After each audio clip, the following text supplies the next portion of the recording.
Saya Fauzi dan kali ini kita bakalan ngebahas tentang drama Korea yang lagi hits, yaitu It's Okay to Not Be Okay. Episode 9 dan 10, oke? Akhirnya si Gang Tae yang kita kenal dengan seorang pria yang bersabar akhirnya bisa meluapkan emosinya dengan memukul orang. Yang kita kenal selama ini dia sabar ketika ada pasien, ada yang muntah dia sabar, dia menghadapi si cewek psikopat itu dengan sabar, kini meluapkan emosinya dengan memukul orang.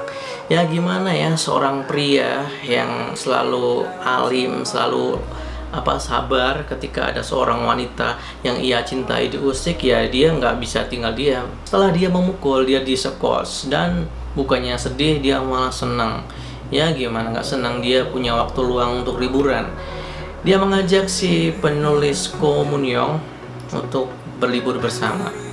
Tapi si Ko Mun Young dia pengennya itu nginep ya, pengen lama-lama. Si Gang Tae nggak mau ninggalin kakaknya si autis itu, karena ya dia itu nggak bisa ninggalin kakaknya dengan keadaan tersebut. Dia pasti bakalan kena masalah. Dan di malam hari itu ada adegan yang kita tunggu sampai 8 episode itu kok nggak pernah ada. Ya adegan apa yang paling ditunggu ya? Adegan ciuman. Tapi ketika mereka mau berciuman, akhirnya nggak jadi gara-gara rusa sialan tersebut. Dan keesokan harinya si Ko Mun Young dan si Gang Tae berhasil liburan ke gunung, dan ketika di gunung dia dikejutkan dengan seorang pasien di rumah sakit jiwa yang kabur dan sedang menginap di hotel murah gitu ya. Dan pasangan tersebut adalah pasangan bucin ya. Mereka itu melarikan diri dan akhirnya mereka tiba di hostel tersebut dan nggak punya uang. Mereka berdua meminta perawat tersebut untuk membayar hostel tersebut, tapi nggak mau. Tapi alih-alih nggak mau, ternyata Ko Mun Young sudah membayar tagihan menginap dan dia mau Gang Tae menginap juga di hostel tersebut. Tapi si Gang Tae menolak. Gimana sih ditawarin nginep sama cewek cakep tapi menolak. Aduh, akhirnya si Gang Tae mau menginap dengan alasan pengen mengawasi pasangan berdua itu nggak kabur. Dan di episode kali ini kita diperlihatkan juri yang kini dekat dengan Pak Ali, semakin dekat aja gitu. Dan misteri ibunya Ko Mun Young yang selama ini dikabarkan menghilang mulai muncul lagi. Seorang pasien yang bernama Okran, dia tingkah lakunya itu sama kayak ibunya Ko Mun Young gitu. Dan ketika di hostel tersebut keesokan harinya, si Ko Mun Young bangun, si Gang Tae udah nggak ada. Dia kemudian lari mencari si Gang Tae dan akhirnya ketemu. Dan ini adalah momen-momen yang paling ditunggu selama ini, yaitu si Gang Tae akhirnya memberikan bunga kepada Ko Mun Young. Dan adegan tersebut ya begitulah, bikin baper parah habis. Ya drama Korea tuh kalau adegan-adegan romantis ya paling juara sih. Dan si pasangan bucin Arum itu sebenarnya pengen melarikan diri, hidup berdua gitu, tapi si cowoknya itu udah dewasa, dia nggak mau melarikan diri. Dia bersabar pengen menyembuhkan diri sendiri ya, supaya bisa mengurusi si Arum tersebut. Dia contoh pria yang baik gitu. Dan drama ini tuh parah banget. Kenapa? Karena ketika kita dibikin bapernya parah habis, kita dijatuhin lagi ya. Kenapa?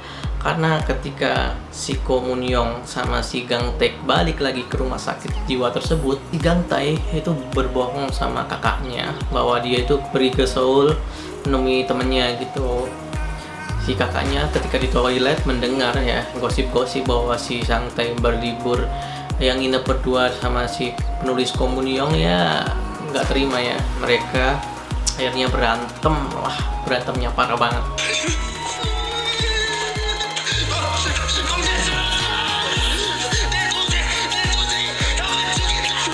Oke, lanjut di episode 10 ya. Akhirnya mereka berdua itu musuhannya, si kakak beradik ini. Lagi si kakaknya dia mengurung diri.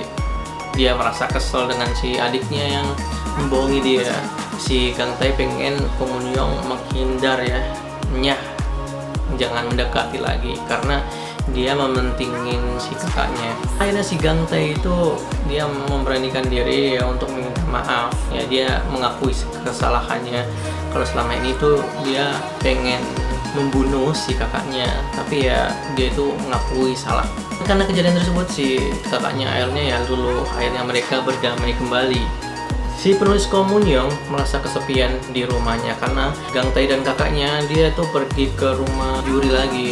Karena merasa kesepian, akhirnya si Komunyong mendatangi rumah si Juri. Dan di akhir drama kali ini ada seorang pasien yang sangat misterius.